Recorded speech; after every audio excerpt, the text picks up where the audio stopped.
ব্যারেজের অবস্থা দিনের দিন শোচনীয় হয়ে উঠছে। যে একটিমাত্র পিলারকে কেন্দ্র করে যে তিলপাড়াতে প্রথম যে ধস নেমেছিল সেই পিলার কিন্তু কার্যত বসে গেছে এবং নতুন করে আরও বেশ কিছু জলবিভাজিকায় ফাটল দেখা দিয়েছে।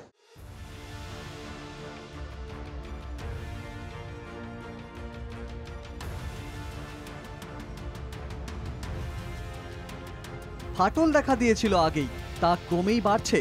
ব্যারেজের আরও 3টি জল বিভাজিকা কার্যত দুখণ্ড হওয়ার জোগাড়। ফলে বীরভূমের তিলপাড়া ব্যারেজের উপর দিয়ে যাতায়াত করতে আতঙ্কে নিত্যযাত্রীরা। বৃহস্পতিবার ব্যারেজের রাস্তায় ওঠার আগে পুলিশের তরফে বিপজ্জনক লেখা ব্যানার দেওয়া হয়। তৎপর পুলিশ, চলছে না ভারী যান, যারা হেঁটে যাচ্ছেন তারাও আতঙ্কে। গাড়ি আজ কিছুদিন থেকে বন্ধ আছে, গাড়িতে প্যাসেঞ্জারদের লসরান হচ্ছে আমাদের। ব্রিজে যেভাবে অবস্থা, তো লোক যাতায়াত করতেই তো ভয় লাগছে।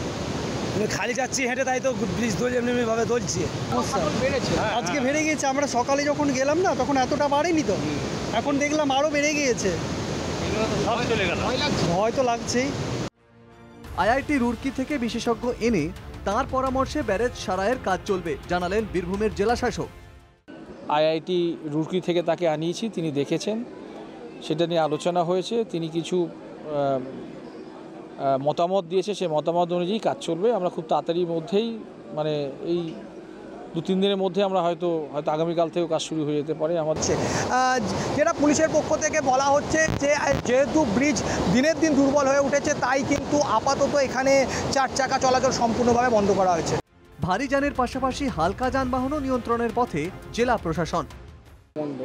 ট্রাফিক ডাইভারশন একটা করা হয়েছে ভারী চাঞ্চল্যের কারণ এখানে আমাদের বালি পাথর কিংবা আরও অন্যান্য, যেহেতু আমাদের এখানে মাইনর মিনারেলস এবং মেজর মিনারেল সমৃদ্ধ জেলা, সেটা থাকবে, সেটা আমরা অ্যাভয়েড করতে, কারণ মানুষের জীবন জীবিকার সাথে জড়িত। তার সাথে সঙ্গতি রেখেই কিন্তু আমরা ট্রাফিক ডাইভারশন করিয়েছি ভারী যানবাহনগুলি।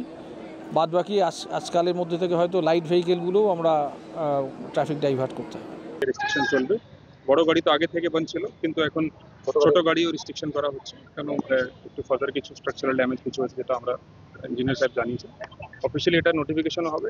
তিলপাড়া ব্যারেজের এই দশা নিয়ে কেন্দ্রের দিকে আঙুল তুলছেন রাজ্যের সেচ মন্ত্রী। তিলপাড়া ব্যারেজ ক্ষতিগ্রস্ত হয়েছে জলের স্রোতে, অনেক দিন ধরেই ওর খুঁত ধরা পড়েছিল, কিন্তু 24 সালে আমরা দায়িত্বে আসার পর এটাকে রিপেয়ারের জন্য দিয়েছিলাম।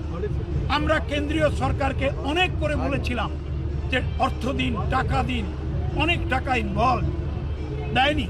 তৃণমূল কংগ্রেসের লোকেরা যেভাবে সিন্ডিকেট করে বালি পাথর চুরি করে নদীগুলিকে সর্বনাশের দিকে নিয়ে যাচ্ছে, এতে বাদে ফাটল হওয়াটা স্বাভাবিক আছে।